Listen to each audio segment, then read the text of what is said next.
application is called. After they're presenting, they will have a seat. Anyone for the application will have the opportunity to come up and speak. Anyone against or has questions of the application will then be called up to speak one at a time. After all the public comment, the applicant will then have the opportunity to address any concerns, anybody that's against it, anything like that. All comments are made to the board. That being said, Mr. Clicker will be the chairman tonight, and we'll get it started. Mr. Clicker. Okay, thanks Valerie. Thanks everybody for showing up. First item on the agenda is approval of our last board meeting. Take a motion. Obi for approval, I assume. Second. Any discussion? Obi made the motion to approve the minutes from last month. Lynn made the second. All those in favor? Aye. Approved unanimously.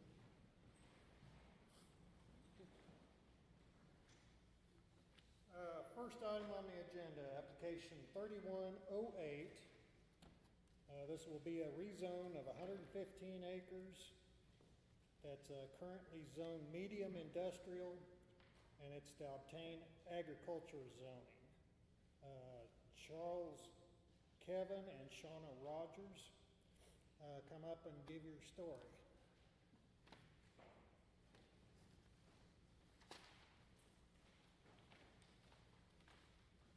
I think it's just a simple request. We'd like it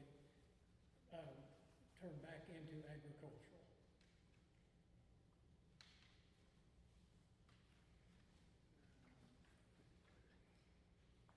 And you are? I'm Charles Rogers. I'm actually, it's my son's property, but he's out of town. This is the old rock quarry down there. Yes, right? it is. Any more questions? Okay, that's it for now. All right. Did you get anything? All right, anybody here want to speak in favor of this application? Okay. Yes. Yes. It's going from industrial to ag. Okay. You want to speak for it? Okay, come on up and you got to put your name down here.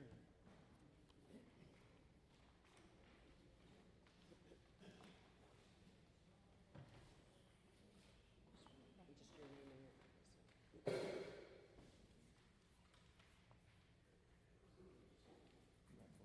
Yeah.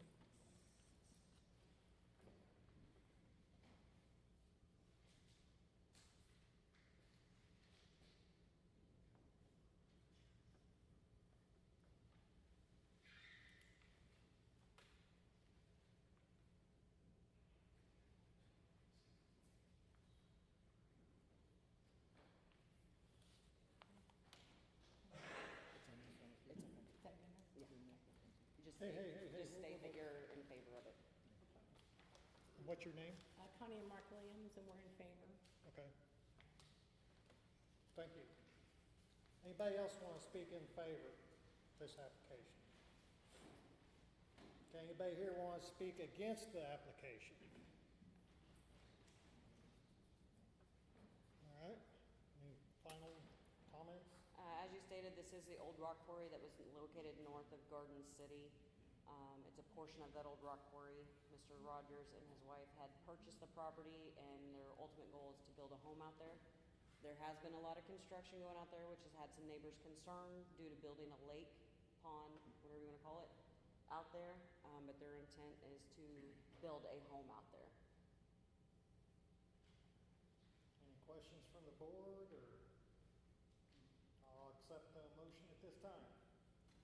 I'll make a motion to approve application 3108 as submitted, along with the submitted planning board report respectively. Okay, Mike made the motion. Is there a second? Second. Second, Lynn. Any discussion? All those in favor? Aye. All those opposed?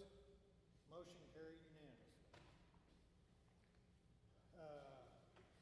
commission meeting is, September 4th at noon, 3rd floor. So you need to be there to present your application.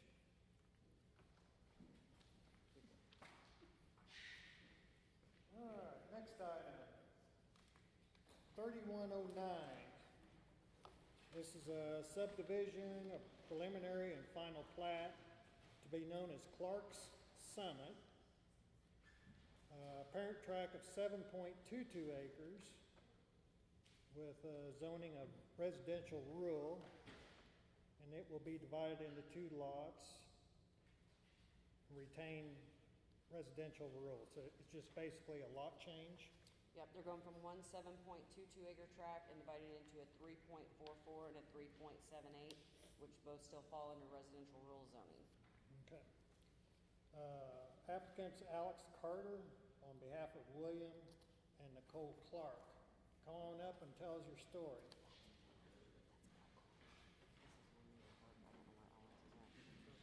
I'm the owner of the property. It's an existing subdivision out east of town, and I wanted to add 2 more lots to it. Off of rural agricultural property that I own next to it. Okay. Any questions? Okay, that's it for now. Okay, thank you. Anybody want to speak in favor of this application? Anybody? Anybody against this application or have questions? Okay, staff comments. Mr. Clark has done everything that's been requested of him. He does understand that the tracts, if, when they get constructed home for a single-family dwelling, will require in-ground septic systems. I have nothing other than that to add. Okay. Any questions from the board?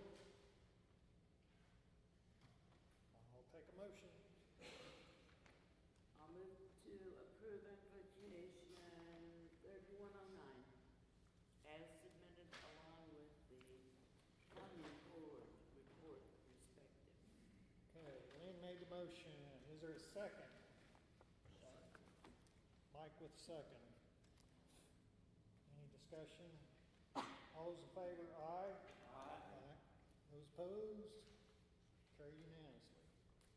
September 4th, noon, 3rd floor. Need to be there.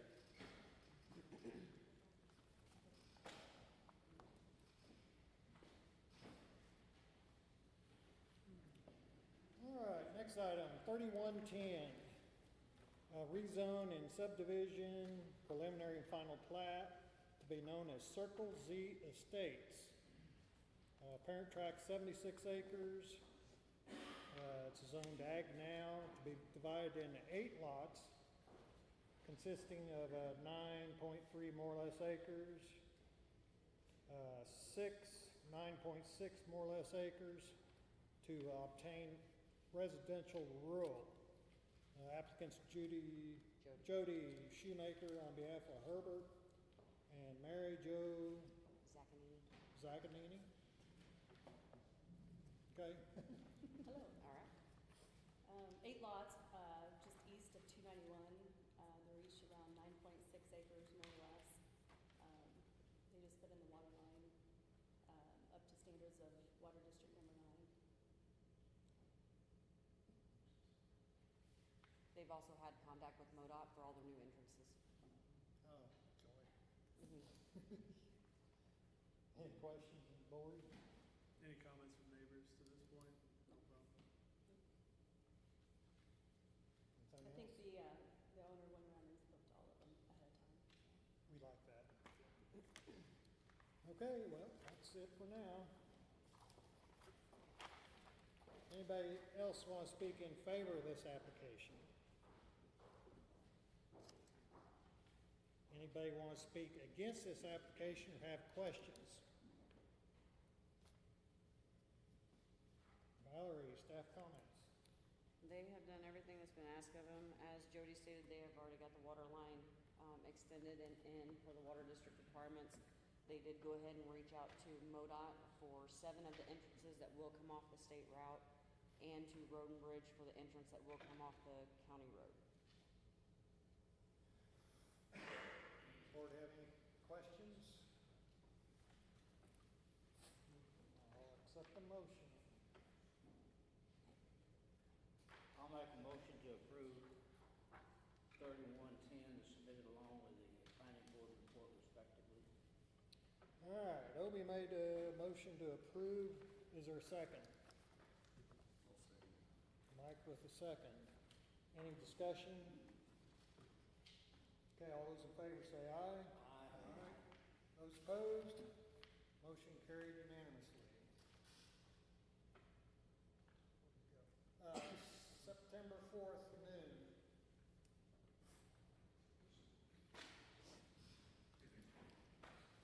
I like this. This is going good. Application. Yeah.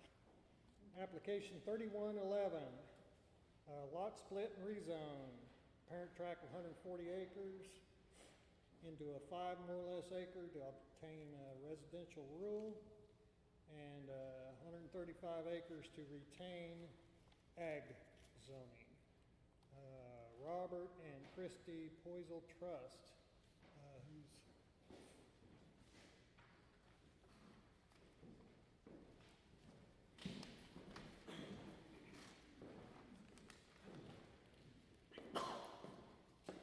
I'm Bob, this is my wife Chris. We are 5th generation on our family farm. It's been passed down each generation, approximately 750 acres total. 670 of that is continuous. We have the 6th and 7th now generation living in homes on that farm right now. Not all of them are interested in the farming operation, so by designating 5 acres of that residential, they can someday own the home on our passing without hurting the integrity of the farming operation. any questions? Commend you for doing that. My Okay, wife's done it. thanks. Anybody in favor of this application wish to speak? Is there anybody here against this application or have questions? Okay, staff comments. They, exactly as they explained, they will also have 2 other files heard here and a little bit later in the agenda doing pretty much the same thing. Just trying to get it set up for their kids, but still protect the Century Farm as a whole. Questions, comments from the board? I'll accept the motion. I make a motion to approve application 3111 as submitted along with the submitted planning board report respectively. Okay, Mike made the motion. Is there a second? Second. Lynn with the second. Any discussion? All those in favor say aye. Aye. Those opposed? Carry unanimously.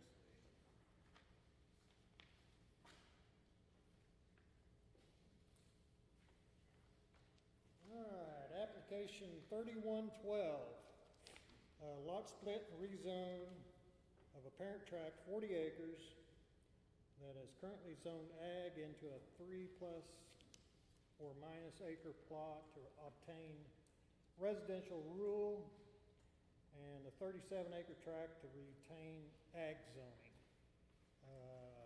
Bill Grow on behalf of Johnny.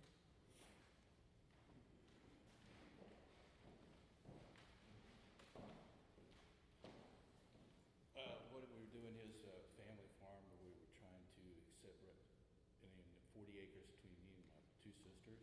She's get 40, each one of them does, so we can live out there and retire on the family farm. Your Bill, right? Yes, And the 3 acres is gonna be for, my daughter, which we're waiting for her to make the decision on that part. Any questions? Okay, thank you. Is there anybody here who wants to speak in favor of this application? Anybody here want to speak against this application or have questions? Okay. Staff? As he stated, this was a larger farm.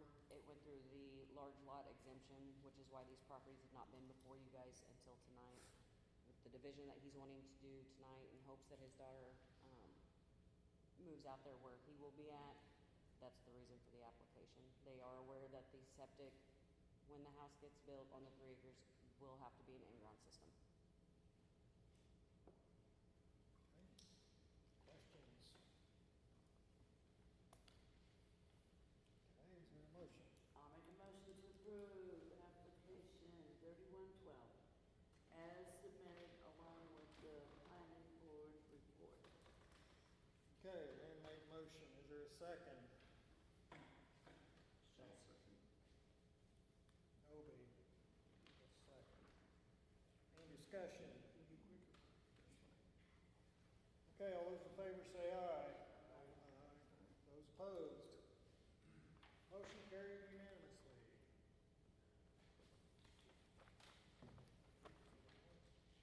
September 4th, by the way. Application 3113, Rezone and Subdivision Preliminary and Final Plat, to be known as Valley Farms West.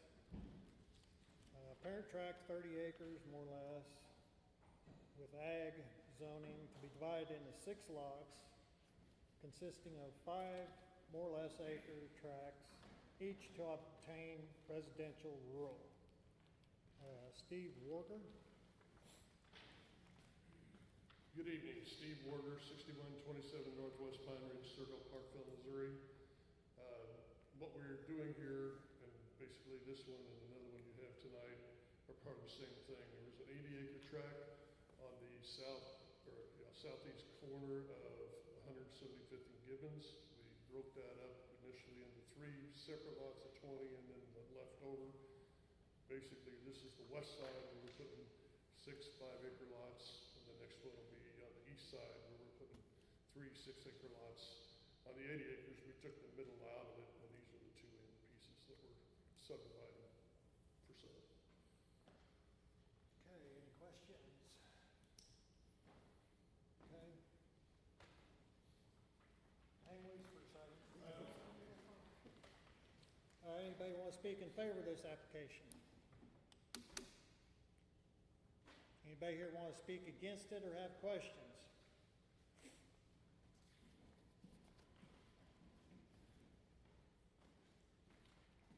Need your name there.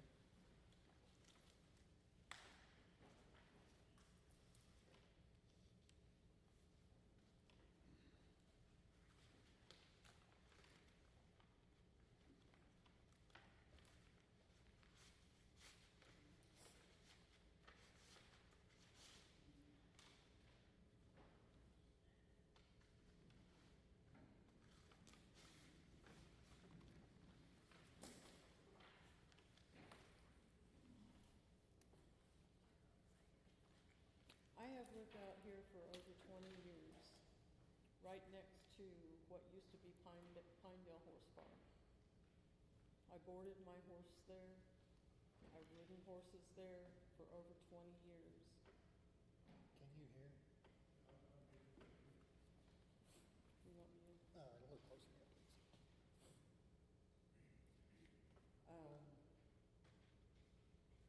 I lost my train of thought. I live within walking distance of what used to be Pinedale. And I know I speak for everybody that lives around me when I say that we moved out here to get away from the city. And we really don't want or appreciate anybody bringing the city to right in the middle of us. The roads out there cannot handle additional traffic to this extent. And I don't, I personally, and as I said, I speak for others around me, we don't want it.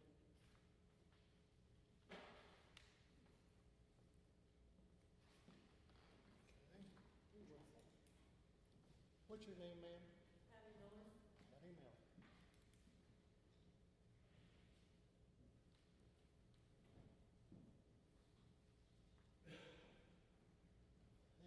Anybody else want to speak against or have questions?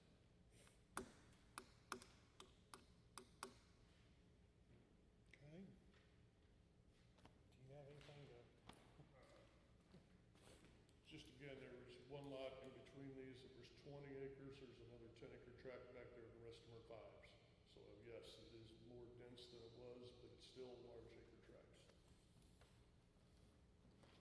Staff got any comment? Is this the land now where the stable is or was, or it was or is?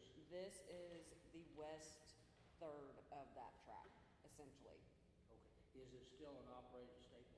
It could be if the new owners choose to, yes. Steve, the sizes of the lots you're proposing, are they in comparison to the other lots around it? 5, 10s? I know there's probably some that are larger. I know down in, there's a cul-de-sac that comes in there where the D is, down to the southeast of us, that are this size or smaller, basically. And I think there's some of the various sizes, yes. Probably some of them, majority of them might be a little smaller on the ones on the outskirts, but the main stable lot with the house and everything, that's the 20-some acres. We're fixing that house up and going to leave that way. Thank you.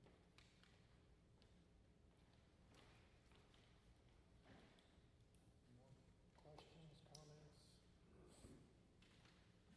Okay. There are smaller lots in this area. 175th Street is chip seal, so it is a hard surface road.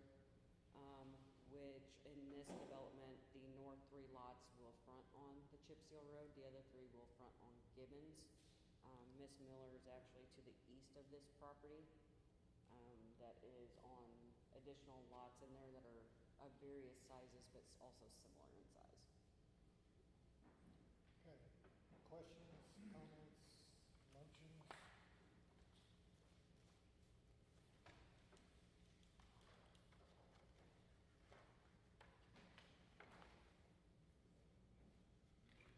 I'll make a motion to approve 3113 is submitted along with the planning board respectively. Obi with a motion, is there a second? Second. Lynn with a second. Any discussion? All those in favor say aye. Aye. Those opposed? Motion carried. September 4th at noon.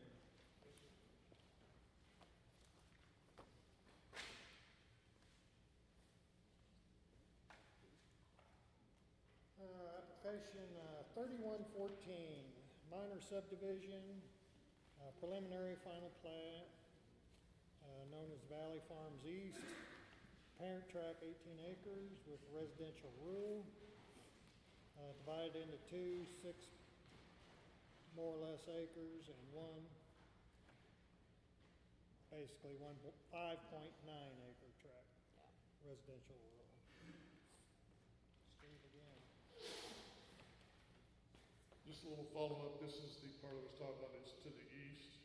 We actually sold off like 10 acres in the southeast part of this to the person to the south and east of that. It's at the end of that cul-de-sac, which made their lot bigger. We're just finishing up with this. There's like a private drive along our east side that serves the people to the east of us.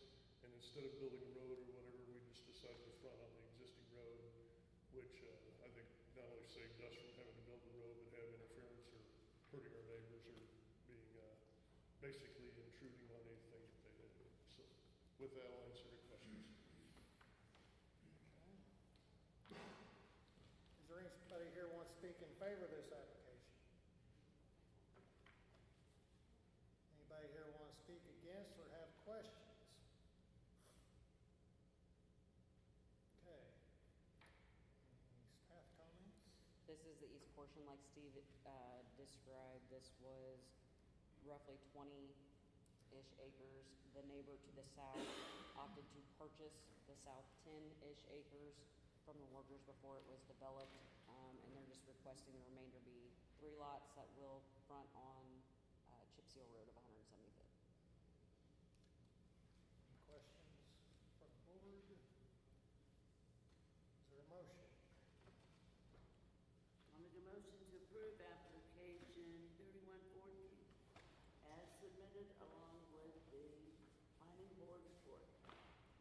All right, Lynn made the motion for approval. Is there a second? I'll second. Mike with a second. Any discussion? All those in favor say aye. Aye. Those opposed, motion carried unanimous. September 4th, noon, third floor.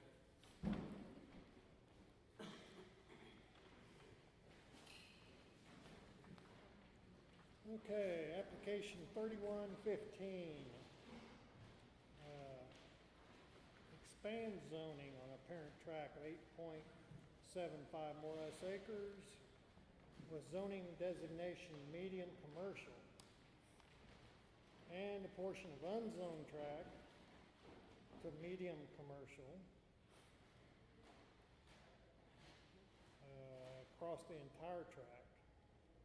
Jason Overton, come on up. Good evening. I'm Jason Overton. My partner and I bought this ground. It's an 8.75 acre piece of ground. It's L-shaped. The front 3 acres that is actually touching 291, South 291 Highway is already zoned commercial. And apparently the back part, the roughly 75 acres behind it that goes back behind an existing commercial building is unzoned.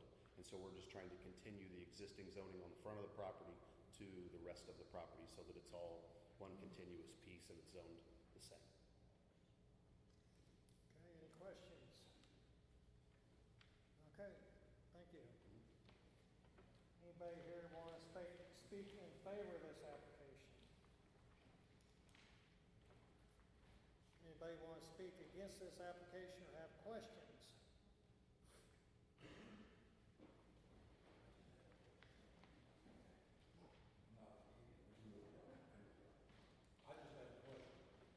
Okay, sign in there.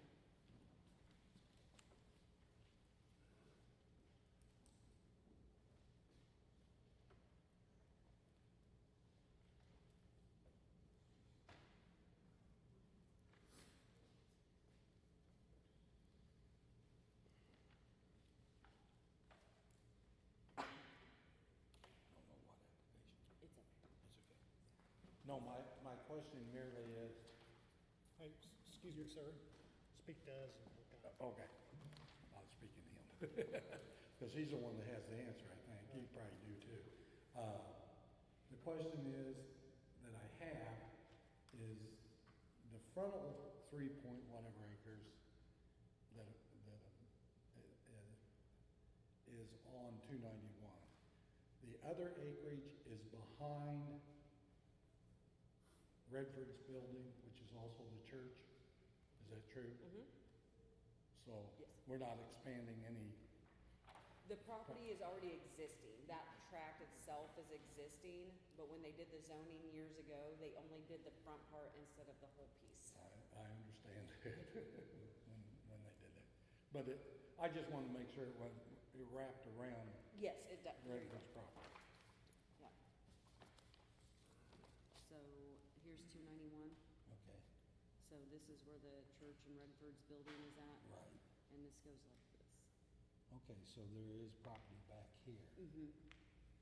Does it go clear to here? See, Just to the I'm- south edge of Redford's pond, that's back there. There's no pond now.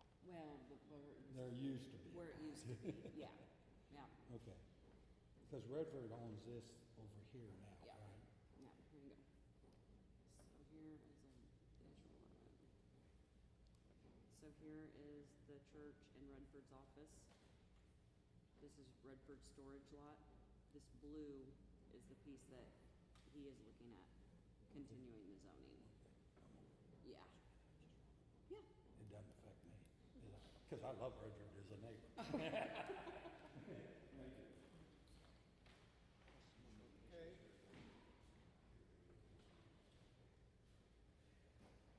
Is there anybody else here who wants to speak against or have a question?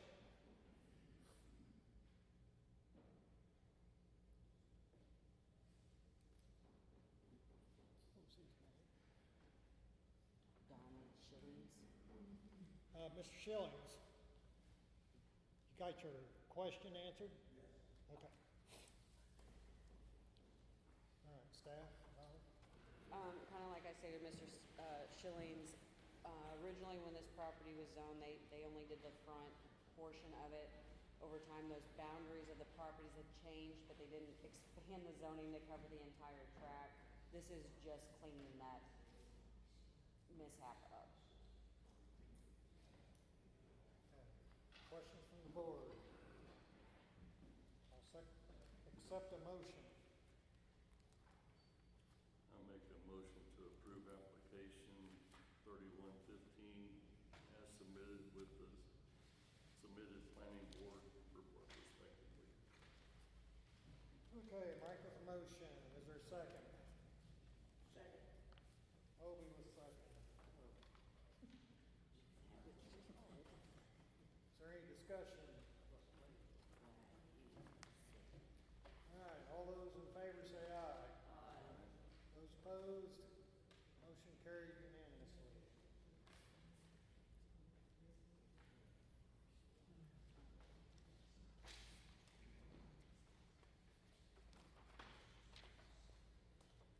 All right, application 3116. This is a rezone and subdivision, preliminary and final plat, to be known as West Grace Estates. Parent tract, 148 acres, more or less, with ag zoning to be divided into 11 lots, consisting of 4 10 more or less acres, 2 9.5 acre tracts, 1 11.9 more or less acre tract, and 1 16.3 acre more or less tract, each to obtain residential rural, and 320 more or less acres, all to retain ag zoning. Brad Lotsbeach. So we're trying to make this into like a small subdivision, like 11 lots, the smallest being 9.5 acres, all the way up to 13 acres, I think. Oh, 20 acres, yeah, there's 1, 2, 3, 20 acre lots. So, I'm not saying we won't come back in a year, 2 years, if we're not selling, maybe try to split it up again, I don't know. But we're trying to make the neighbors happy by doing the bigger lots. I'm not gonna say that maybe not in a year, or maybe more, we might be back to try to do something else, but a lot of them are right on T Highway. I think there's 4 lots right on T. There's 2 right off the gravel, which is 343rd, I think, 47. A lot of road access is what I'm saying, I guess. And then we want to put a private road down the middle of it eventually. I know people are going to oppose it, but most of the houses that are built there now have been split already. So we tried to keep the lots bigger to make everybody happy, but that's about it. So. Any questions from the board? Can I say something? Sure. There was some adjustment in the final plat from when you guys got your packets to now. There was 3 lots that changed in size. The 16-acre tract. Yeah, we had to take some of the road They had to out. take some out for the road, so it went from, which on your deal we labeled as tract 10. It was originally 16.38 acres. It will now be 13.39. Tract 11 was 11.97. It'll now be 11.06. And tract 3 was 20 acres. It will now be 20.01 acres. And the turnaround cul-de-sacs, they changed to hammerheads versus full circle cul-de-sacs. That's all I I'm have gonna to be stupid. What's a hammerhead? T. It's a T, basically, so you got the private road that comes like this, and it's a square this way for a fire truck or EMS to be able to turn around in, without taking the entire surface, round surface up. It's really better, I think. They tend to be maintained a little better, they keep a little better hard surface than with your cul-de-sacs. A lot of times they're neglected because they're not used often, so those outside perimeters will get soft, and sometimes it can have emergency vehicles end up stuck. It's just an option that's allowed by zoning, and more people are taking advantage of it.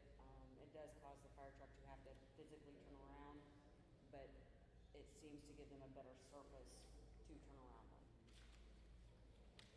I'm not the only idiot on you.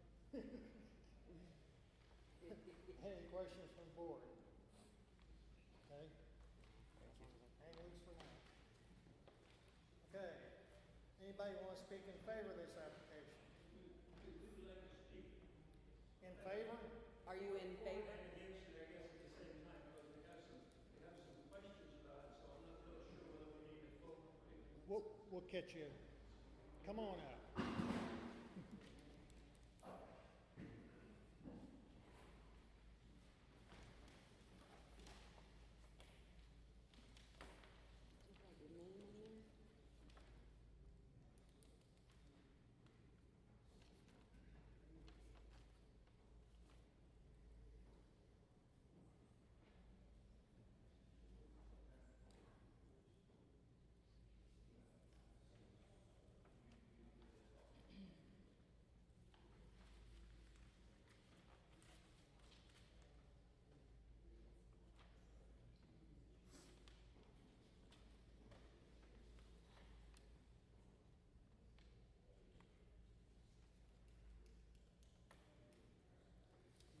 Okay, we are Larry and Barbara Boucher, and we're property owners, not only near the property in discussion, we're actually right across the road, T Highway. Not only near the property in discussion this evening, but also property owners in the northern part of the county, north of Peculiar. And as my husband said, at the beginning, we weren't opposed to the sale and rezoning of this land. However, as we considered what has gone on in our own neighborhood over the last 40 years, we're very concerned with this land use of property, which is being rezoned as rural residential. The reason for our concern is that over the past 40 years of property ownership at our current residence, and I'm gonna add that Larry and I have been residents of Cass County virtually all of our lives. We've noticed a constant decline in the quality of living in rural areas in Cass County. And we're very disappointed and very,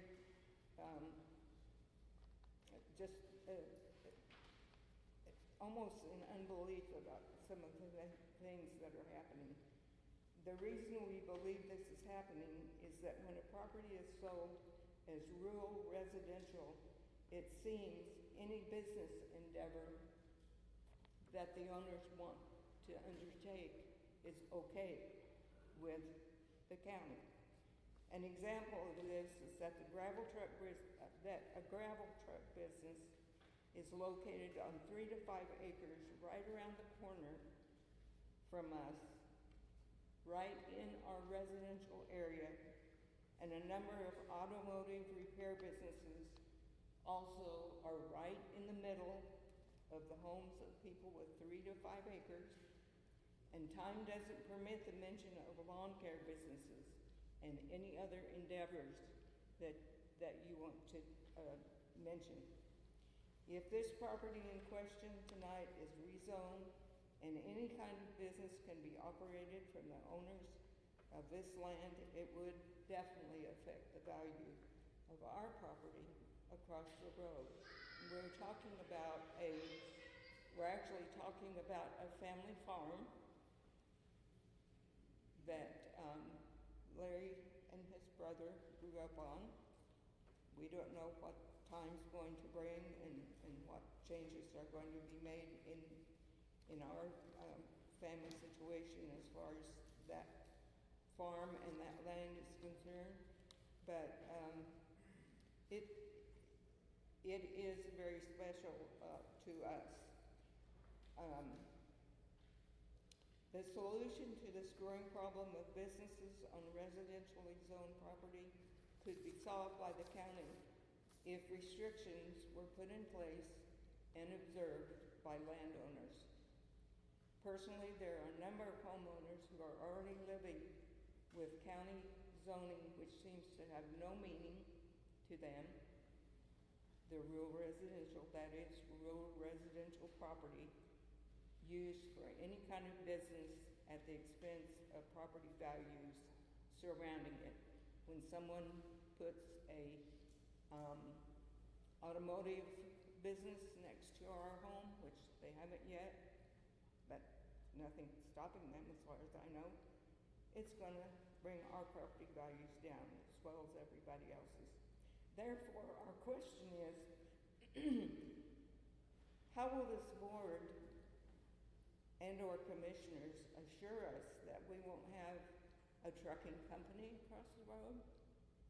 Or a public venue like a racetrack right across the road from our property? Thank you.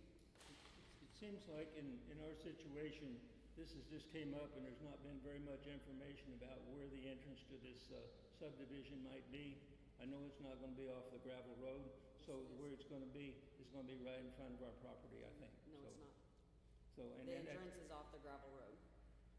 well, No, okay. it is, it's platted. Okay. It's coming off the gravel road. Okay. And it doesn't matter whether. You know, and I wasn't aware of that information, but that's why that we had the opportunity to voice our concern about it. It is a concern if it becomes an issue that affects our property, it's a concern of ours. So that's all we have. Thank you. All questions for the board? Thank you.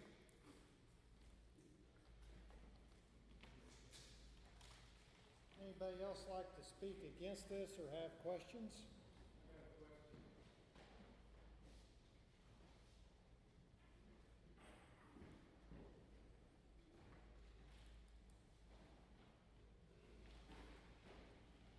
I just wanted to know, Can you just put your name and address there for us, please?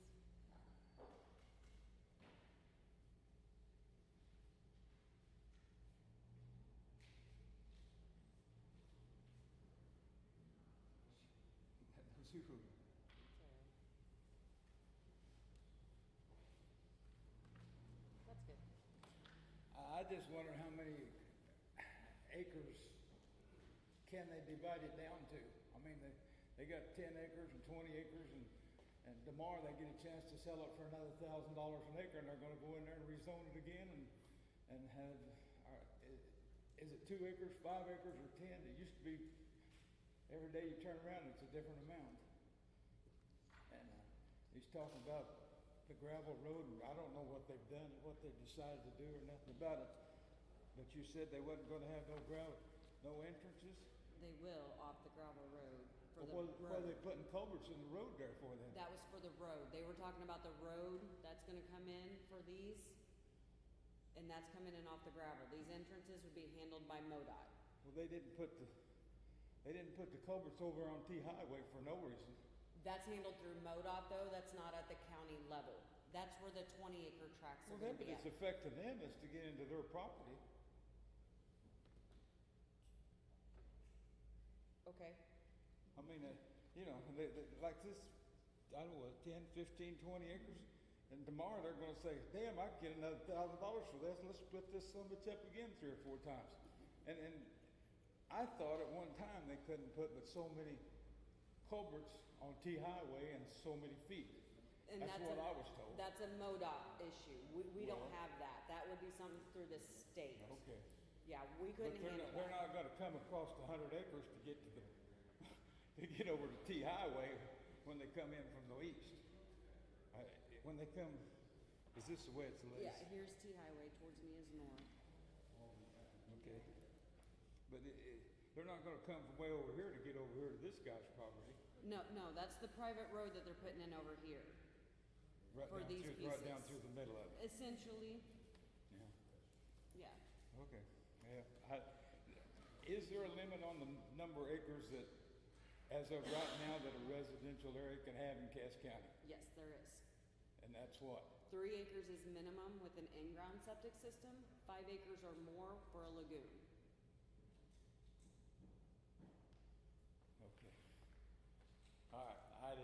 I can do about it. It's gonna happen no matter what, but If they are to come back later and split these up again, they will have to go through this process again at that time as well. And everyone within 1,000 feet of the boundaries of the affected property will get notified. as long as they can qualify for the 3 acres, they can just keep splitting it up. Ain't nothing, that's all right. I can't do nothing about it. Okay, anybody else want to speak against or have questions?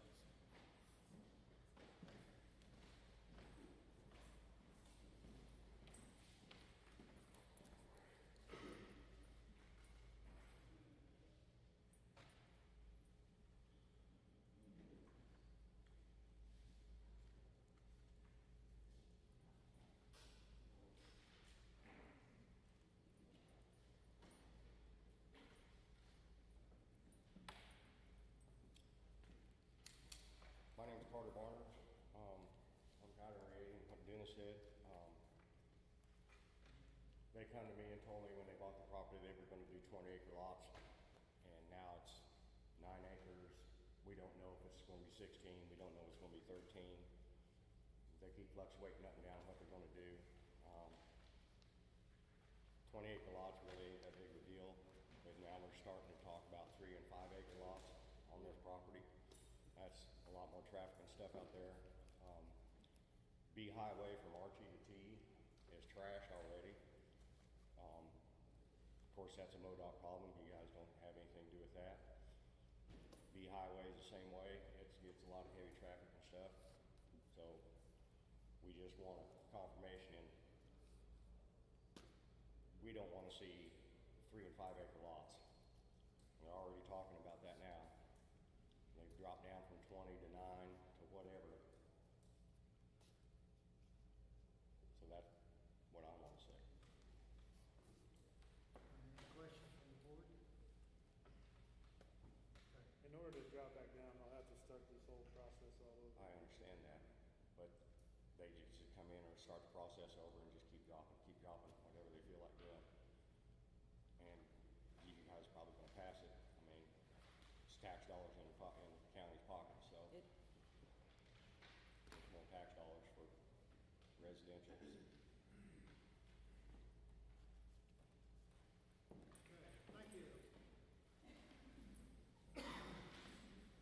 Anybody else want to speak against or have questions?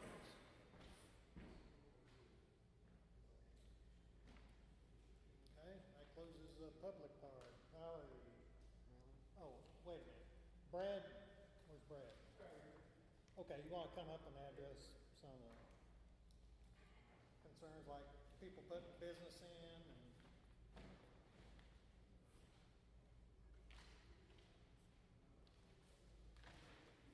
What'd you say? I couldn't hear you back People there. about putting businesses in, any future splits, anything. There might be future splits. I'm not gonna lie to anybody, and I don't know where he got the 20 acres, but, well, that wasn't me though. And I Okay. told you, but anyway, we're trying to do 20-acre lots, which are very hard to sell. Very, very hard to sell for the neighbors. Most of these neighbors that we have already got splits, which has been split. So there won't be any businesses there. I mean, I don't know how the county, that would be on the county to me. But I'm with the people that say they don't want businesses in residential. I'm all for that. are you going to have any covenants for this subdivision? I think there's 1,200 and, no, I think we made it 1,500 square foot. Yes, there is. Was it 15 or 14? I can't remember. I didn't bring anything. Amber said I didn't need anything. But I think it's either 14 or 1,500 square foot house. It's right behind the stuff from MoDOT. 1350. 1350. Is there any restrictions on businesses or stuff I like mean, I don't know how the businesses work. They're not supposed to do businesses, right? I mean, is that kind of the way it's supposed to be? I don't know about that. So in the county, we have different zones within the county. We have a partial use chart that breaks down what business may or may not be permitted or may require a special use permit based on the different zoning classification. If there is a business being ran in the county that they shouldn't be, they they need to contact our office Yeah. and we'll get an investigation started. I agree That's with how that, that's what I think, it's a county issue. But on that. residential has more restrictions on businesses than agricultural does when it comes to home-based occupations. Did you all hear that? They had to. Come up here a little closer. Come up here a little closer.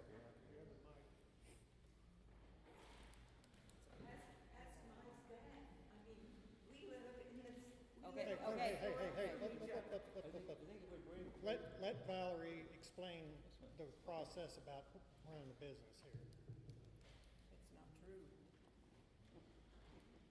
What you said is.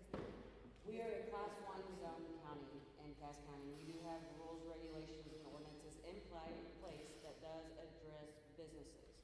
There are also state regulations that address home-based businesses, which then takes that out of our hands. If they classify as a home-based business at the state level, there is nothing we can do at the county level. As far as automotive repair, it could be under a special use permit on ag. It may be permitted depending on the number of businesses. Those are complaint driven. If there is a business operating in your in your area and you don't see that it is fit or meets the county rules, contact our office and we are more than happy to open an investigation on it.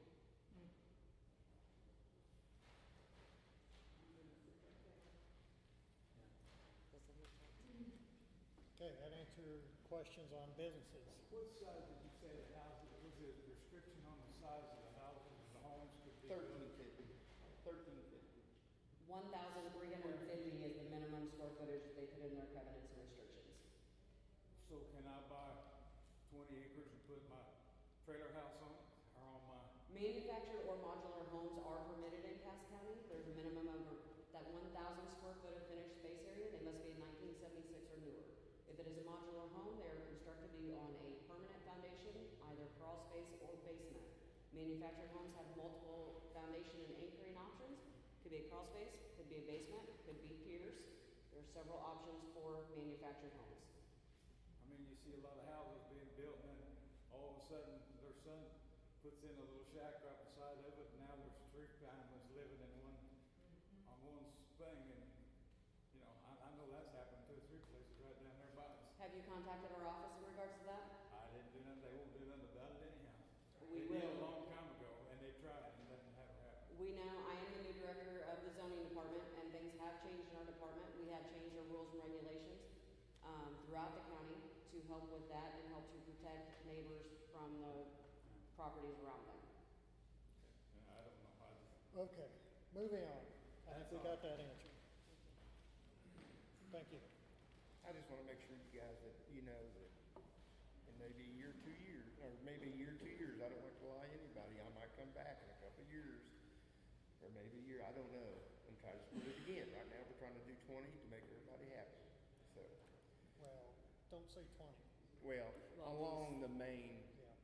You've got. Mr. 10s. Barnard was told, it wasn't me, by my partner, if you wanna look at this real quick, Well, that would we put 20s, and there's 20 surrounding his house, right there, and right there. right. Yeah, but don't say they're all 20s, so they're not all. I didn't say it's all 20s, I said we're trying to make it 20s. Okay, Okay.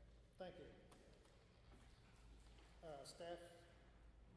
Yeah, I have a comment. I can relate to Mr. and Mrs. Boucher about having a business located right next to them.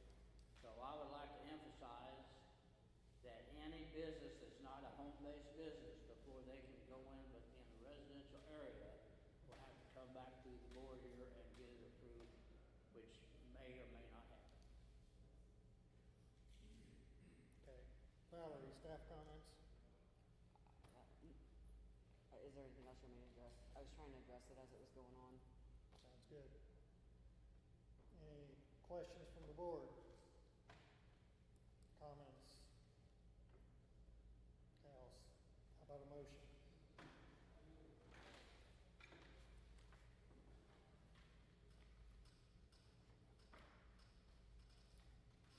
I'll make a motion to approve application 3116 as submitted, along with the planning board report. Okay, Lynn made a motion. Is there a second?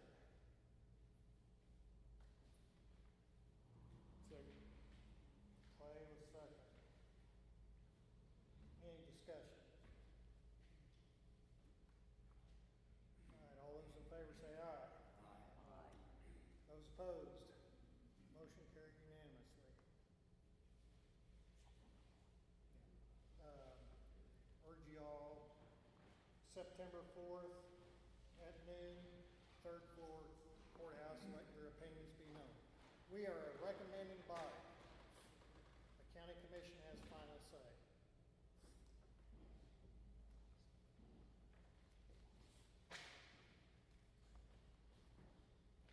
Application 3117, lot split, rezone, parent tract 114 acres with ag zoning into a 5 acre more or less to obtain residential rural.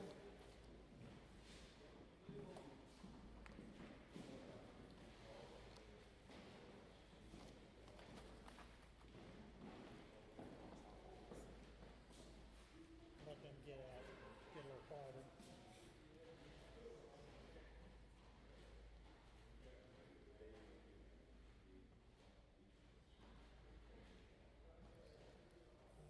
To obtain residential rural and a 109 acre tract to retain ag zoning. Robert Christie, Poison.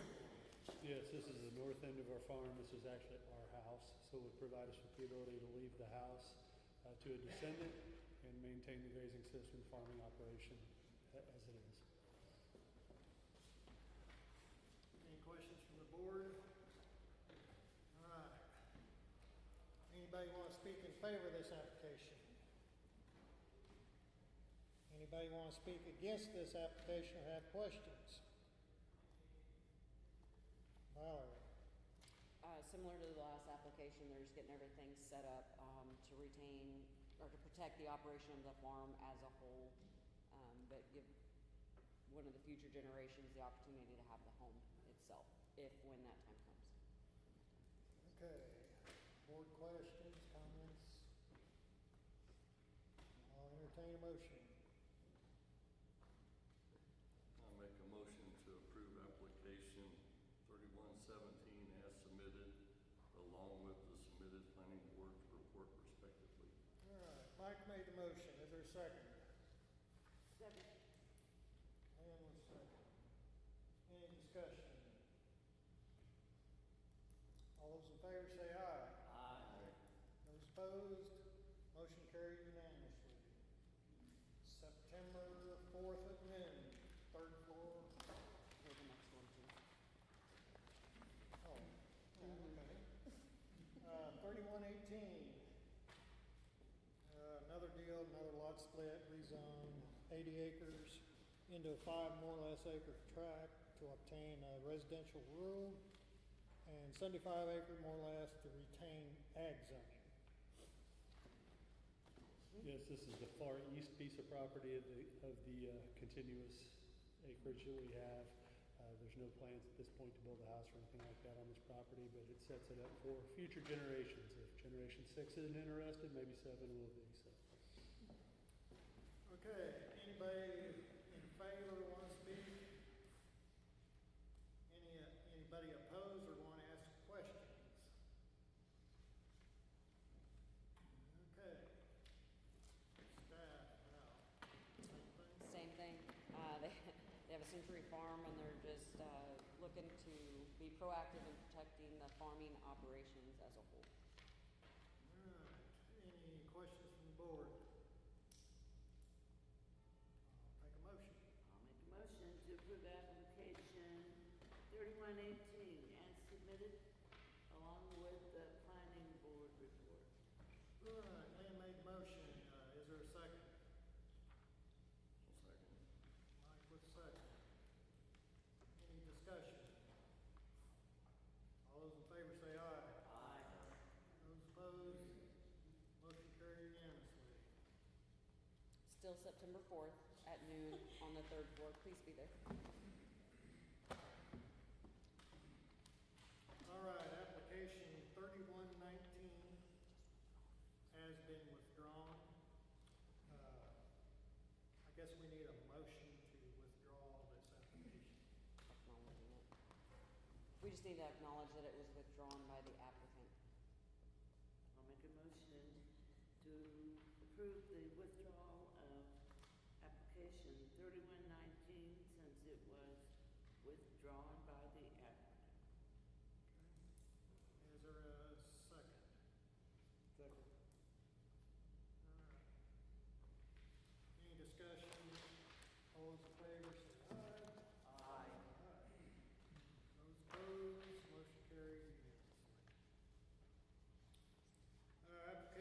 3120.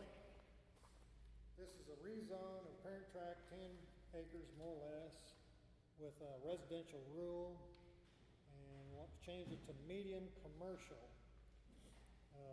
Aaron on behalf of GC 28613 LLC. Thank you. Good evening. Aaron Orr on behalf of the applicant GC 28613 LLC. This is a Missouri limited liability company owned by Bill Cook. This is an application for rezoning of a 10-acre tract to obtain medium commercial C2 zoning designation. The property is located at the east of the intersection of Missouri State Route T and 7 Highway on the south side of 7 Highway. The address of the property is 28613 South State Route T, Garden City, Missouri. The property is in an urban service tier and is appropriate for commercial use. And I'd like to introduce a copy of the comprehensive plan. I know you've had a long evening. I'd be happy to answer any questions, but we'd ask for approval of this application. What's the intended purpose? Anything particular at this time?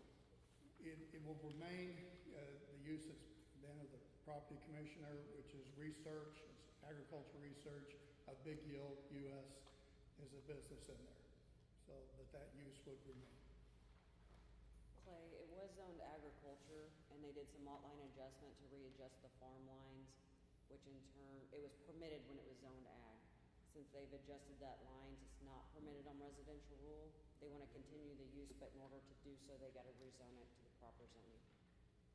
So that's where Aaron comes in. Yes, that's where Aaron comes in, to come and speak to us. Any more questions? Thank you, Aaron. Anybody here want to speak in favor of this application? Anybody want to speak against this application or have questions?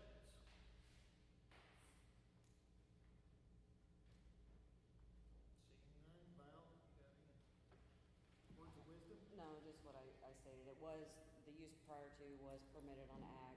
They're realigning some of their lines within the farm as a whole. In order to continue their research operation, it would have to be the C2 zoning designation. Okay, board have any questions or comments?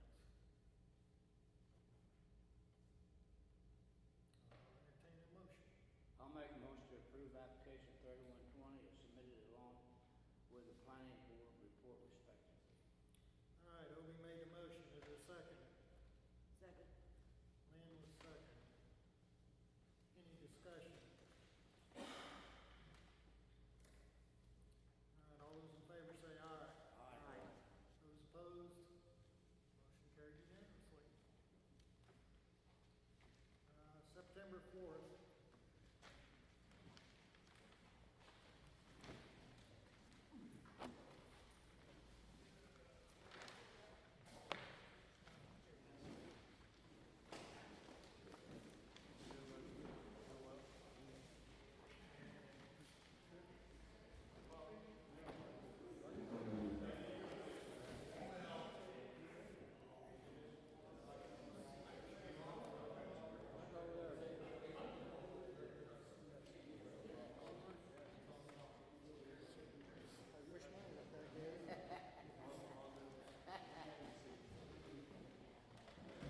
We still have one more application for the night, if we could keep going.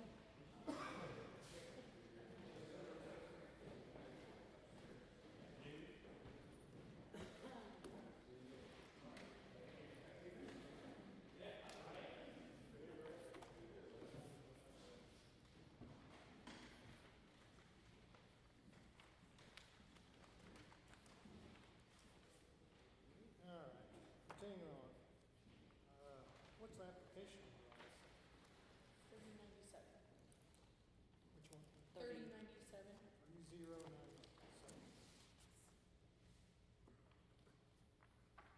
Okay, moving on to 3097. I'll just let the staff start. As you know, we've been working on the solar regs throughout Cass County, our solar conversion systems, based on utility scale solar. We've been hearing this every month for the past couple of months here at the board. We took your comments and concerns, and kind of reworded how the ordinance is, or was proposed originally. It's a little more readable this way. It's a little easier for everyone to understand. We also put in to where, let's say you have a farming operation where solar would help for your actual farm operations, not where you're reselling, but you're just using it for maybe heaters in your cattle barns or on-site use. It would be permitted. The other one, they would have had to go through this whole special use process and everything, even though they were not selling the power that they were generating. Or in the case of, let's say like Sioux Chief, they've got solar out there, but their solar is used for on-site. They're not reselling it back to any of the power companies, so this would still permit them to do that. They will still have to have building permits. The same with residential, they still have to have building permits, but it allows residents to have solar on their homes or utilized for their homes without going through the whole special use process, and the regulations with that. This really targets more of the solar, or utility scale solars, that are coming in. We took a lot of consideration into how this will affect not only the people that are leasing the property, but the neighbors to lease property. We even tried to consider some of our smaller jurisdictions that are within Cass County, that doesn't necessarily have maybe the staffing or the things in place to kind of help keep it from, okay, the property's in the county, but right, they're putting everything right on the border of their city limits, which could or may not hinder them, but it kind of helps the city with that. This also gives options for if, let's say there's a community subdivision and they all want to go together, they all want to have one solar area that supports all of them, they can do that. There are some rules with that, but it still permits it as long as they're using it for them. They're not reselling large scale back to the utility providers. This gets into fencing, buffers, setback, how much land can be scraped from the property. There's a whole lot in this. We sent this to you guys out quite a while ago to review for tonight's meeting. It's more of just taking any comments, concerns, anything else that you may want to see changed that we can maybe hear at next month's meeting. If you choose to table it, we will do our required postings again. We just want to give everyone the opportunity to speak whatever their questions, concerns for or against that may be, and for everyone to make sure that this is what's best for Cass County. So what was the minimum amount of acreage where you could resell it? The minimum acreage? Right, like. There's not a minimum acreage, but in order to resell it, you're gonna have to have a large amount of land. You're Right. talking hundreds of acres, not tens and 20s. To meet the other requirements, because I saw something, the other requirements, but I never saw like where it was stated like what the minimum. So this is, the maximum is 1,000 acres, maximum. And then there's also buffer in between the different utility scale systems, which I believe is right at a quarter mile. It's 1,320 feet, I believe, which is the distance between each of the solar arrays. I believe, and I may have misunderstood the board and people that called in, their bigger concern was that they couldn't take 10,000 acres and cover it in solar panels. That was their bigger concern versus, okay, I've got 40 acres and I'm gonna put solar on it to sell back to utility. You're not gonna create the quantity that the utility would need. It would take multiple neighbors together with different size of tracts of land to get to what they would need. So the minimum will be whatever the utility company thinks is feasible to make a profit. Yeah, essentially, yeah. Okay. And if I misunderstood about that, I can work with our attorney and stuff and get that rewritten, but I understood our concern was more of taking over a whole bunch. Yeah, the maximum, and to keep buffers within from our floodplains and make sure wildlife is addressed and buffers to neighboring houses. Yeah, as I read this the second time, there's a lot of things in here that instead of saying must, it says may. And I think a lot of those may should be changed to shall or must. Okay. When you say may, Is that on the limited scale? Which portion is that I'm not sure, but I'll have to. in?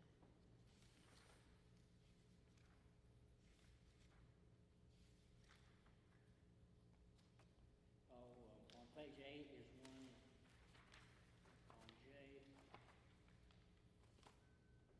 down at the very bottom. Properties containing may be enclosed.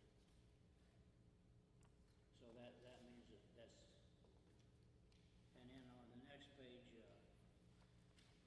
about wildlife, escape corridors may be required.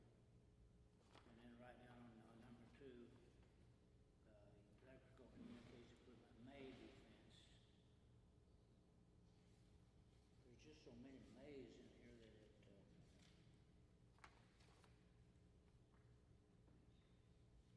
Let me see what you're looking at.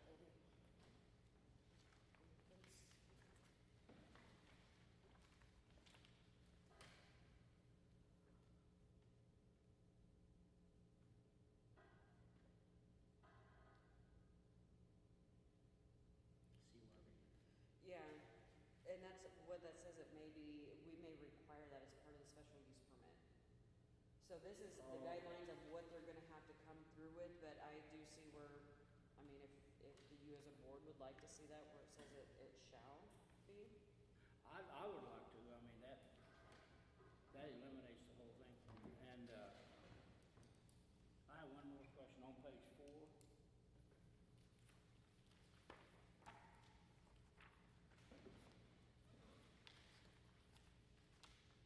Number 11 and 12.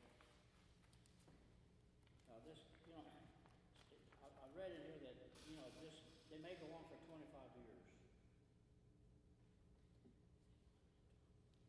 In doing the electricity, solar. Now, on the decommissioning, are they gonna have to take a bond when they construct it? Yes, that is up in here. Okay, yeah, I saw that too. Yeah. But my thought would, they would have to have a bond for 25 years? Yes, so the one that you're looking at, that is for the limited scale. So that's where the community gets together, either the subdivision or the group of neighbors, to put in solar for their community itself. Oh, okay. Okay. You don't have that provision for commercial scale? I think so. Yeah, that'd be a must. I read it in there somewhere. I thought it was, but. Yeah, I'm sure it was. I just didn't get it highlighted.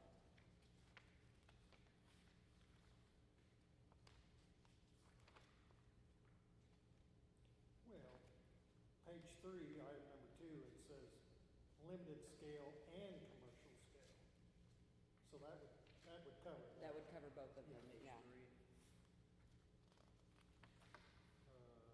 Yes. Page 3, number 2 there. How did they come up with Yeah. 15-foot maximum height? The max sidewall height for an accessory building right now in Cass County is 16 foot.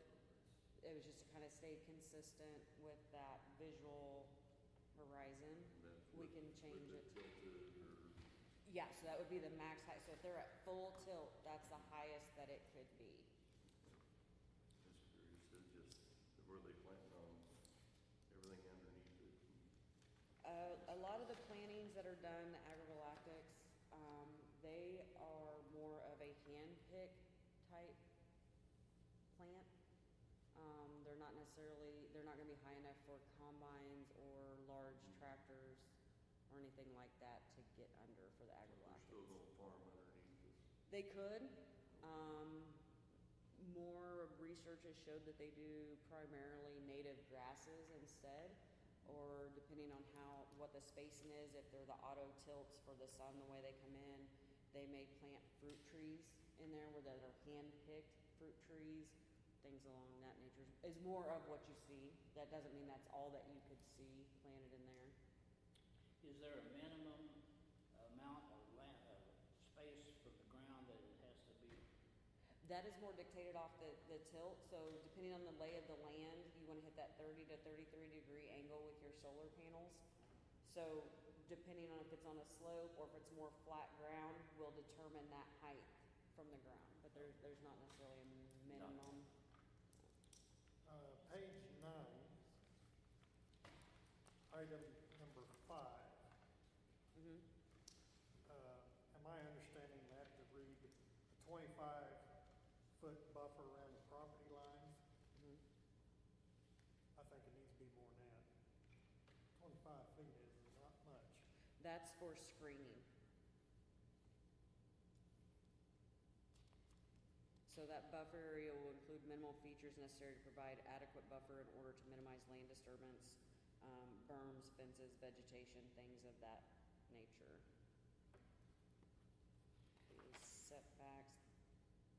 These setbacks which are on, let's see, that was page 9. On 8, it's got the setbacks.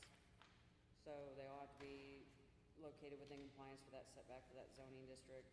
The arrays structure shall be located a minimum of 50 feet from any existing residence or one that a permit's been applied for. Buffer screening fence and access drives can be within that 500-foot setback. So most of these will fall on with a 25-foot sideline is just by the zoning classification. That's the setbacks for accessory buildings, houses, or anything along those lines. To the property lines themselves, so if you're wanting to increase that, yes, we can increase that. Everybody's thought on that. Well, And this would be to the property lines themselves, not to, because this is the residence is already addressed at the 500 feet. So this would be the edge of any structure. So your arrays, anything like that, have to be in compliance with the setbacks required for that zoning district. So if it's a side setback, closest it could be is 25 feet. If it's front or rear, it'd be 50 feet, or what they are standard. If you want that to be altered, we can make that adjustment. So even though it could be 25 feet, as close as 25 feet to the property line, if there's a house 100 feet off that property line, they can't be within 500 feet of the residence. now, the definition of a buffer zone, Mm-hmm. that means it just has to be set so far back. That doesn't mean they have to plant trees or anything like that. They don't have to, but most all of them will to screen it.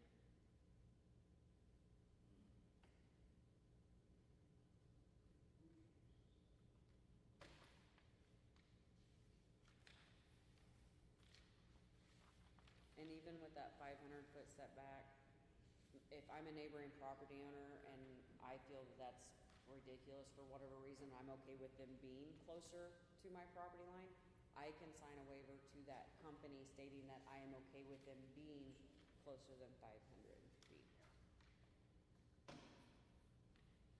Okay, I've got one more, maybe two. On page 15, the location and size of any known wells, and also geothermal, would that be like a ground source heat pump? The geothermal would be, yeah. So any oil, water, any type of well. Including the geothermal? Mm-hmm. Yeah. There's not many wells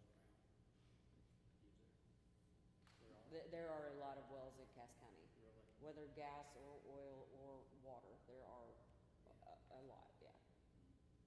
What if a well wasn't used? They still have to provide where those are at, and there's testing requirements in there that they gotta do prior to construction. Every so often if one was approved during the life of the system, and then post decommission, they have to provide those test results. And that's at the expense of the utility or the solar array owner who has to pay for that testing. Okay, dumb question time. I'm No. full of dumb questions. No, it's all new to us, so. Is there a threat to the water supply? If you're making them, I don't think that we know at this time, honestly, because utility scale solar is, it's not new, but it's new enough that an unknown. That's why the testing requirements are in there.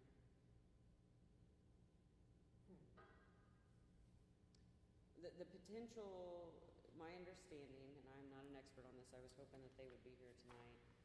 The potential of the contamination is more from the battery backup, the coating of the wiring that's going from panel to panel, things of that nature is where a lot of your contaminations can come from your substations, which we know those are getting more and more eco-friendly. We learned a lot from the 60s and 70s.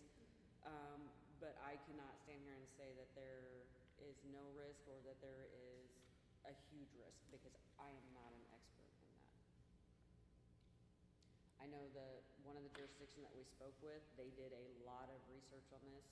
They brought in a lot of professionals that, that's what they do for a living to come up with it, and we spoke with them. We also took what they wish they would have done different and took that into consideration and tweaked ours from theirs to try and help with that, to protect the citizens of the county, as well as the landowners that could potentially be leasing their land to these companies. Because the ultimate goal is, if at some point in time, if this land is brought back for farming, that it can indeed be turned back into farming, and it's not just a wasteland of dirt sitting out there that you can't do anything with. We've got a lot of waterways in Cass County. We've got creeks, rivers, tributaries, runoff. We've got a lot of that we have to take in mind as well. And that's where the testing comes into play with the soil. They have to do actual soil testing there prior to, during, and post decommission, not just water testing. What about floodplains, like a 500-year floodplain or something? So we recognize the 100-year floodplain or floodways. Either of those, we currently do not permit construction within the floodplain unless they went through a floodplain development permit, which requires a whole bunch of engineering and calculations to ensure that it will not increase or decrease floodplain up or downstream, to where basically there's no effect by them putting that in. If any utilities are put in floodplain, they also have to be engineered to be watertight from the ground all the way through until they're 2-foot freeboard, which is 2 foot above whatever that base flood elevation is. In Cass County, we have a lot of floodplain that is not evaluated, so there's not an elevation. So they got to bring engineers and come in and set whatever that elevation may be, whether it's 982 feet, 952 feet. They set that base, and then everything would have to be above that, or any work that's done below that cannot alter floodplain upstream or downstream. So what I'm doing on my property can't flood David's bean field out, or it can't flood your house out, or things like that. We gotta make sure it's not affecting the floodplain. I got one more, I think, on page 19, on X. Says specialty response equipment required to adequately manage an extraordinary event. What equipment would that be? Would that be a fire truck? Or?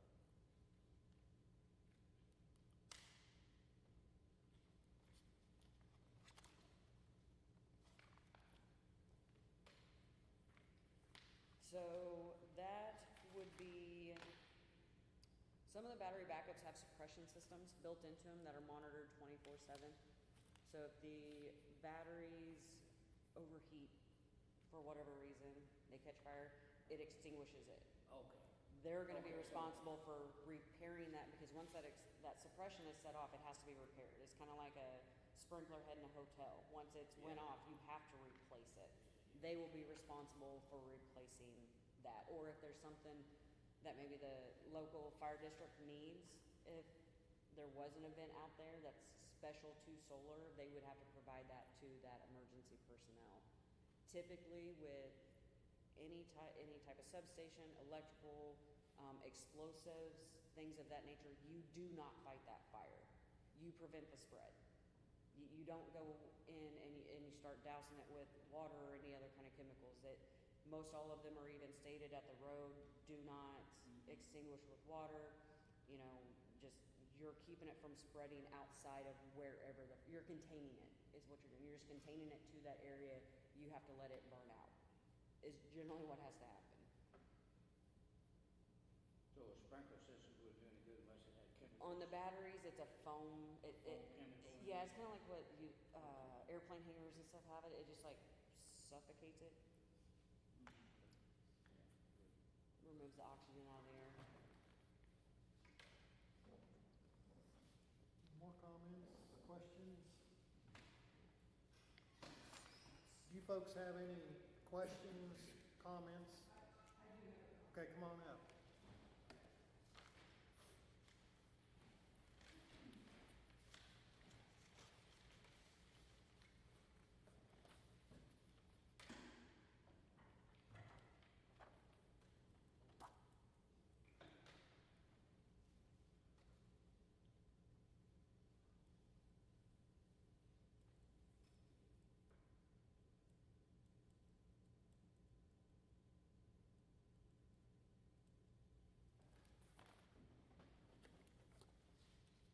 Well, some of this has been interesting because maybe the comments I'm gonna make may tie in a little bit to what you've been talking about. So first of all, I wanted to say thank you for allowing me to speak tonight with, I'm Joy Mistel, 20819 Southeast Outer Road, Peculiar. We're in the county. So my husband and I have lived in Cass County for almost 45 years. We own acreage north of Peculiar, and we also own a farm near Freeman. I wanted to make a comment about this application 3097, which was known as the new regulations concerning solar energy systems that's being considered in the old business. I've tried to follow the movement of this application, and I saw that on April 10th, at a commissioners meeting, there was a presentation that was made about a proposed solar project in South Cass County that was going to take approximately 2,000 acres. And the landowners were taking part in a leased volunteer program for a few years. At that time, one of the commissioners made a comment saying, this is the first thing that we've heard of this project. So the company representative, the way I understood it, offered to have their attorney draft or write or review some of the regulations, which was rather interesting. So now I know it's been moved to the planning board, and you all have looked at it for a few, 2 or 3 or 4 months. So in your June 25th board minutes, there was questions asked by you people about the changes that Mr. Alan Anderson had made. And you asked the staff for an economic impact study and also to research similar county rules and regulations regarding solar that would best benefit Cass County. I'm thinking perhaps that's what they have now. Although that wasn't, I saw attachment A and attachment B, so maybe that's the response to that. This, as you mentioned earlier, and I think we all know, it's a relatively new territory for most of us, and we're quickly discovering regulations don't really exist or they need to be updated in this particular thing, and particularly to protect the citizens of Cass County. And this is true of the solar project, for any future power plants, wind farms, hydro data bases, all those things that are similar big infrastructures. So I know that change is going to happen. Maybe a few of you remember this a few years ago when Will and I moved to Peculiar. They had a big debate about whether they were going to add the first stoplight in town. They did add the first stoplight. It didn't happen overnight, but there was a lot of discussion about it and people had an input on it. So what I'm just asking you as a board is to continue to research, ask questions, study things, because there's going to be a lot of things coming down the pike about this. And as a citizen of this county, and certainly I respect your volunteer service on this board, that you would, as you look at all this and weigh it out, that you would consider the citizens as well as any of the outside sources that are wanting to come in and make changes rapidly that may or may not benefit our citizens. Thank you. All right, thank you. I can see you sitting over there. Would you want to comment on this? Okay. Anybody else have any comments or questions or anything? On this particular issue? Yes, the solar panel deal. Do we have a general question and answer? That's what this is. So if you got, yeah, come on up.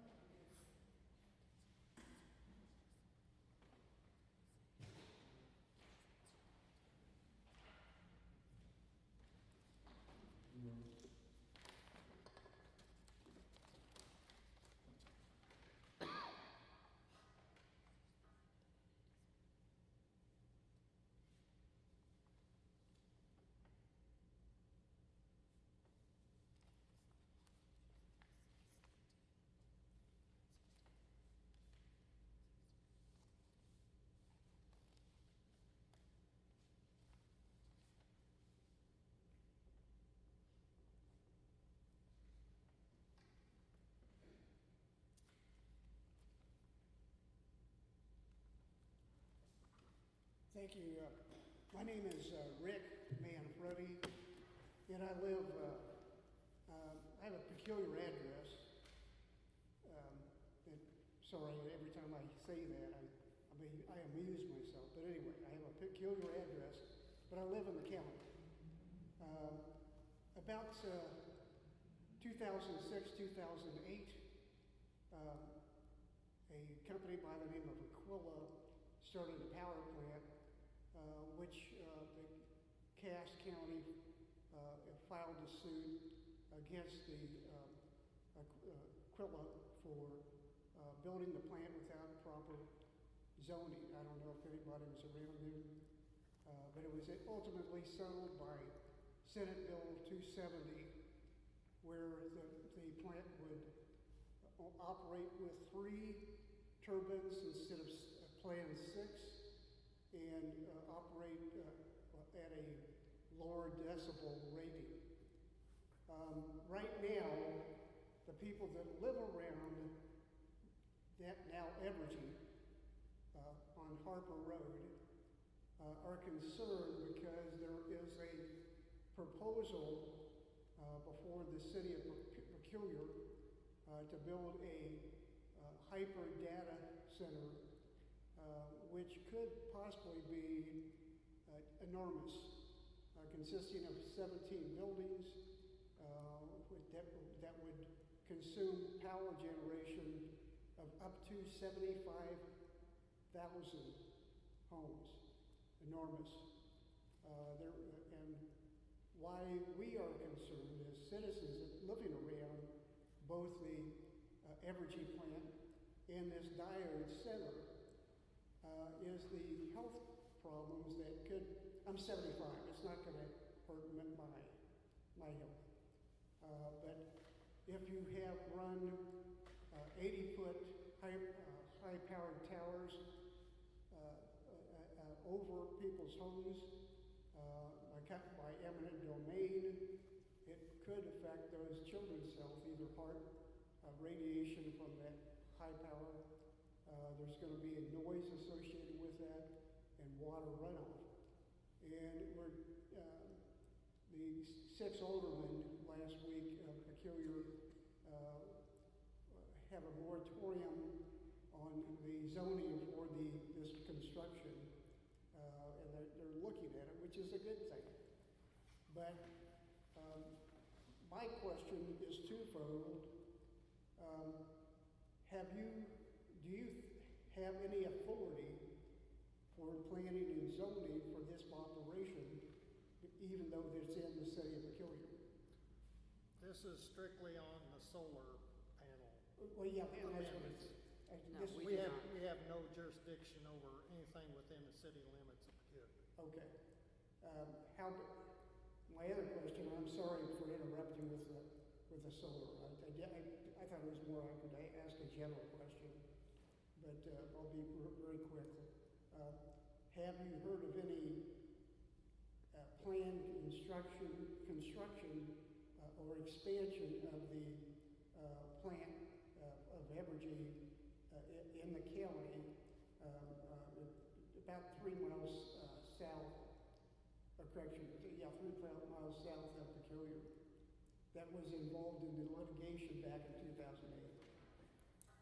We have not at this time, no. No one's approached us for anything. And like she stated, when they showed up to speak to the commission and give their presentation, that was also the first time that I had heard about it along with the commission, so. That was Diode? No, Diode is in the city limits, That was about the that was solar Evergy. stuff. Okay. Yeah. Well, this has nothing to do with Evergy. Yeah, no, Evergy hasn't come in to address us for anything at the Harper plant. And we're probably premature on this, but we just wanted to make you aware of the coming problem. I mean, you know, the plant will be in the city limits of Peculiar, 326 acres. It'll also be in Belton also. It's going to take up 500 acres. It is a health problem for your constituents. That's why I'm presenting it to you. And we're concerned that to get that electricity, they're going to have to expand that Evergy plant. We're not discussing that right now. Okay. If it comes before the board, you know, we'll go through this process with the Okay. hearing and everything. But we're not hearing anything about that Very good. tonight. Thank you. You bet. Okay, anybody else want to speak? I think we've kind of run the course on this. Okay. Valerie, you need a motion to table this till next month? I do, but I'd like to find out if there are changes that you guys would like to see, more specific what you want to see. You have 10-foot clearance of combustibles around the battery area. That might need to be a little bigger. If it's lithium-ion batteries, they get very hot. Okay, what page, just because I do not have this. Okay, you know what? 10-foot battery buffer, you want it to be as on board, what do you think? That's page 10, Thank you. Number How hot 2. does a lithium battery get 10 foot away very far? Of course, they are in the fan building.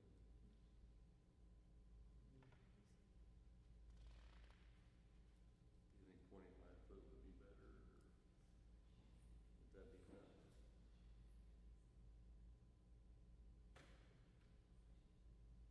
So they are requiring suppression systems, to let you know. Inside, yes. Yes, But yep. would it come on right away, or is it supposed They to? have to meet the ANSI and the NFPA regulations. Typically, those are on an automatic transfer switch, not an automatic transfer switch. That's for automatic suppression, so when it hits it, it shoots it and Okay. puts it out. But I mean, we can still, I just wanna let you know that there is some suppression system there, and if you still wanna extend that setback, we can. Yeah, I'm just curious, because I mean, it gets hot. Mm-hmm.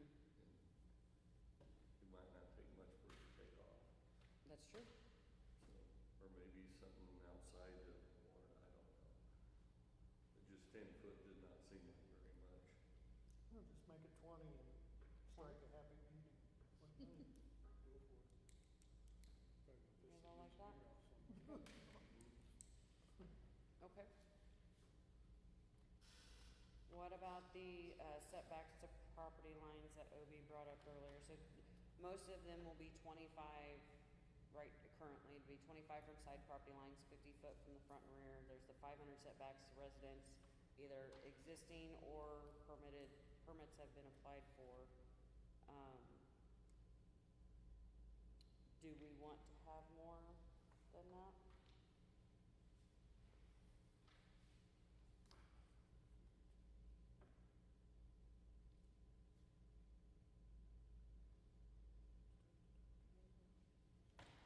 Well, okay, on page 8, where it addresses setbacks, Mm-hmm. it really doesn't address.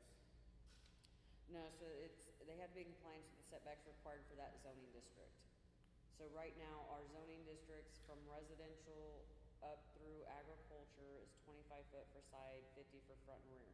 The industrial and commercial do lower depending on if they abut other commercial or industrial, or if they abut a rail line or residential or agricultural land. They kind of vary in there, so that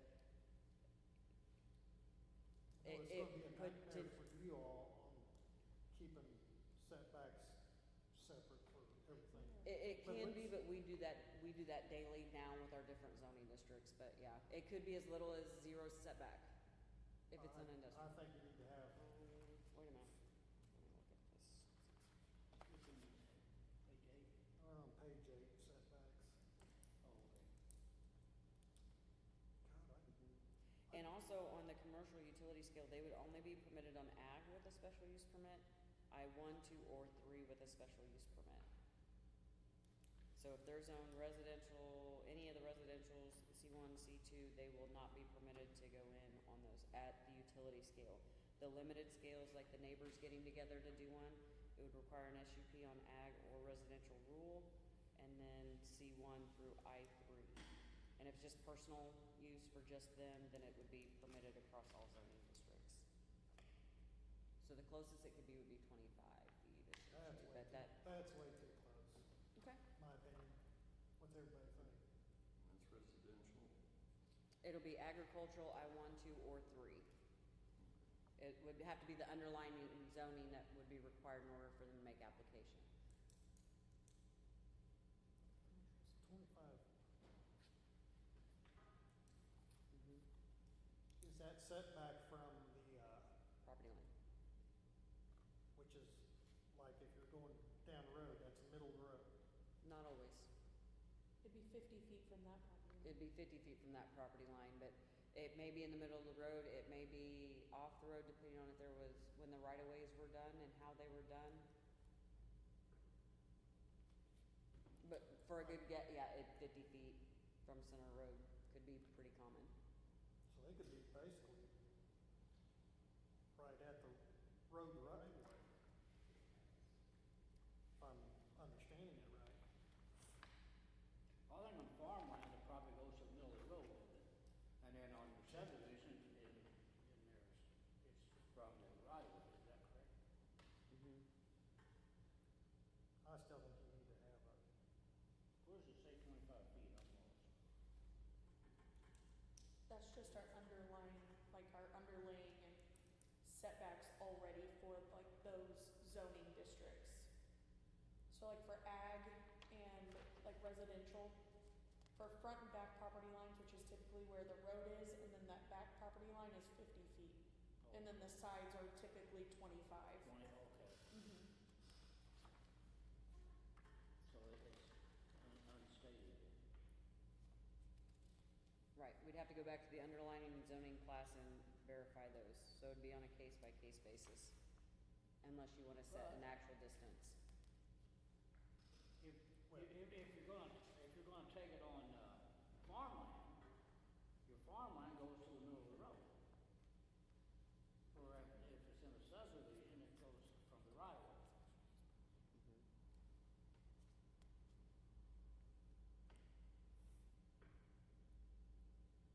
so what I'm saying though is, if you go that route, you could have a solar panel basically in the fence line. If it's on agricultural zone. Yeah, sure.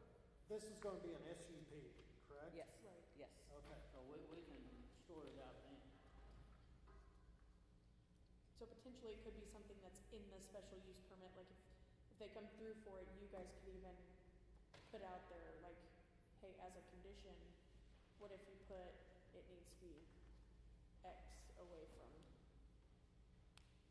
It gives you the ability to set it on a case-by-case basis, depending on what is in the area in which you're proposing. Yeah, what it's neighboring. If What's it's- neighboring. If it's industrial sites, commercial sites.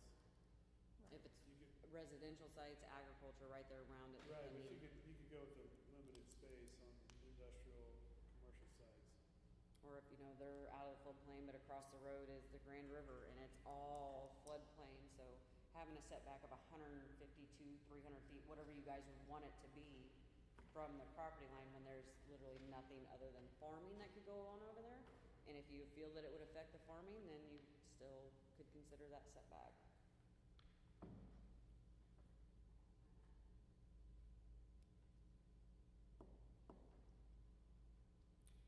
Could you, I'm a little worried about something slipping through the cracks if you did have a special use permit. Could you, put something in here about, setbacks to be determined in the SUP process? Mm-hmm. Or we could put a base, whatever you want the minimum to be, and could be more dependent upon the surrounding areas or at the SUP I think that's basis. better, because that way you're at least getting on the minimum number. But then, So whenever they come through this, there's a lot of engineering and stuff that's gonna have to go in before they can even make application. If it was me on that end of it, I would want some type of set number. I would, whether it's 10 feet, 5,000 feet, 5 miles, whatever it may be. Then that way I can get my engineer starting, okay, this is gonna be at least my starting point. Where if I got a subdivision full of 5 acres across the road from me, you know, we get to this process and, okay, you only put 100 feet, but you have all residential across the road. We want you to bump that to 150 feet, 200 feet. But, you So know, you'd be at least a minimum, but could be adjusted at the time of the special use hearing based on surrounding Density. conditions of the property. the density of properties around. That's an option. I'd like to see that language put in there. Okay. So what do we wanna think of for a minimum? We'll probably stick with what you got Okay, for a minimum. okay, so just put, We could always put a minimum from the right of way, Instead of property lines? instead of property line, we could put from the right of way. You see, most of your county roads are, 30 feet right of way, 40 feet? mm-hmm. Well, she kind of sounded, yeah. They vary. The right of ways throughout the county on the roads vary anywhere from 7 feet to 60 feet. Depending on when they became a road and if they were an old logging trail before, if they were an old wagon trail before, and at what point it went from nothing to a township maintenance, and then converted from township maintenance to the county maintenance. Some of our roads were first started in 1830 something. I kinda like David's suggestion on, everyone's gonna be different, and the setback line could TBD, Okay. to be determined. So they'll be located in compliance with the setbacks required for that zoning district unless otherwise stated during the process, based on surrounding uses? Something along those lines, just to give me something to throw back to everybody.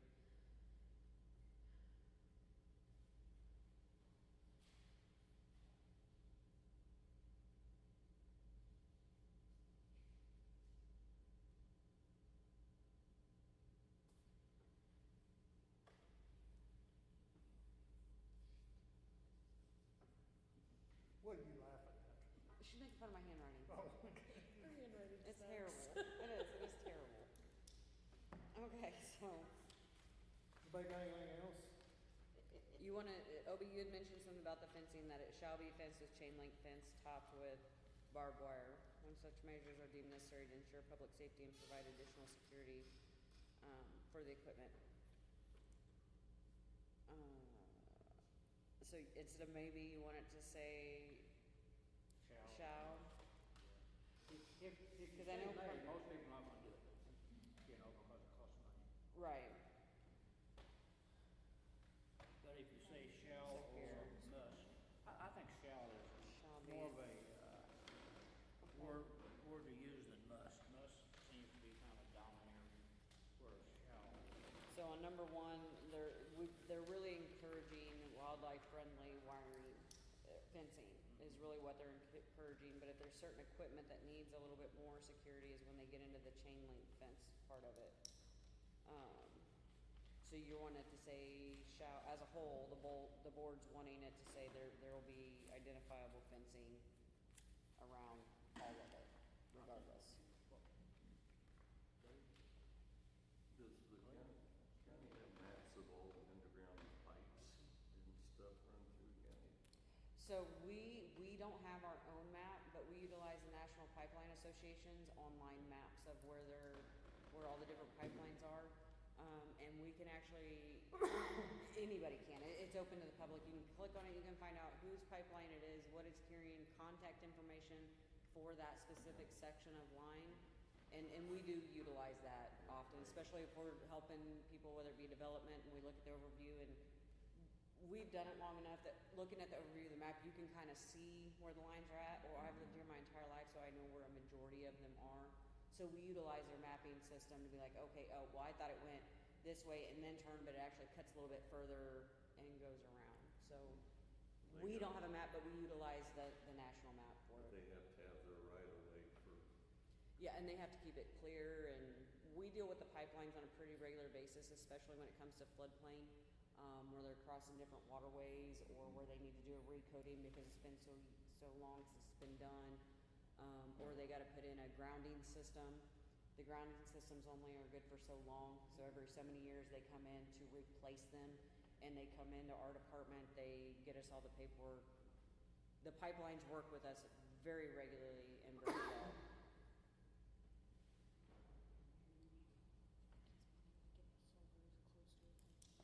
They would have to notify them, yeah.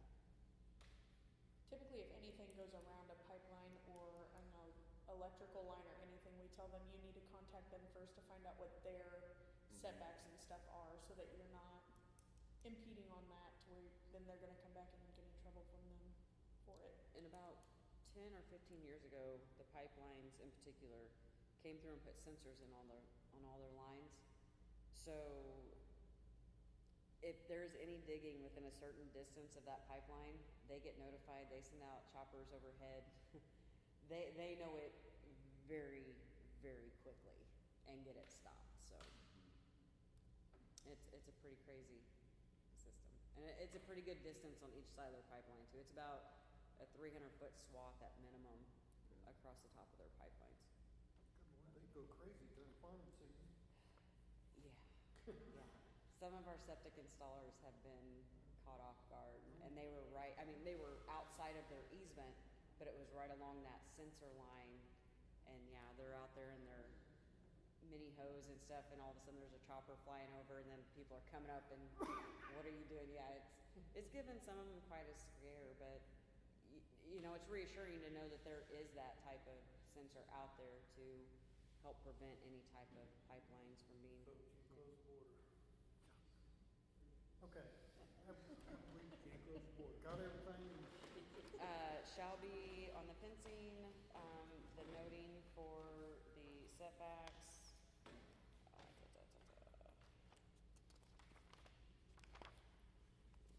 The 10-foot setback to be 20 minimum around the batteries.